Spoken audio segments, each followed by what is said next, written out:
हारून रशीद साहब, ये एक मसला और है, किसी के कहने पे भी नहीं करेंगे, और किसी के कहने पे भी नहीं करेंगे। वो ट्रक में बैठे हो, वो ट्रक ब्लैक कलर का हो या वो ट्रक खाकी कलर का हो, किसी के कहने पे भी नहीं करेंगे। ये हारून रशीद साहब, ये इशू आना है सूनर और लेटर, क्योंकि पीडीएम में सारी जमातें इत्तेफाक राय नहीं करेंगी। अब बड़ी इंपॉर्टेंट न्यूज़ है जो अभी हमदुल्ला साहब कह रहे हैं कि हम नहीं मुज़ाकरात करेंगे, तो पीडीएम का एक कंपोनेंट है जो उससे इंकारी है कि नहीं करेंगे। अगर नवाज शरीफ भी ये पोजीशन इख्तियार कर लेते हैं तो बड़ी हार्ड लाइन ड्रॉ हो जाएगी।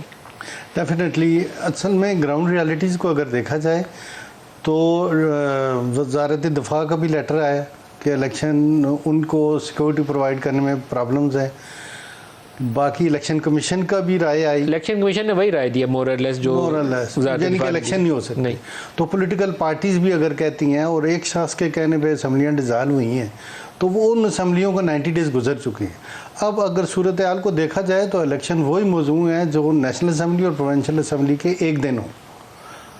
अब तो सुप्रीम कोर्ट उसी तरफ आ गया, लेकिन वो तो मुज़ाकरात का मौका दे रहे हैं, लेकिन मुज़ाकरात पे भी आड़े आएंगे। अगर फुल बेंच बैठ जाए 13 रुकनी जज, जो बाकी 2 के खिलाफ तो बार कौंसिल ने रिजर्वेशन दी हुई है, अगर 13 जजेस बैठ के डिसाइड करते हैं तो मेरे ख्याल में ये मामला ज़्यादा बेहतर होगा, अगर पॉलिटिकल पार्टीज़ एक पेज पे नहीं आती।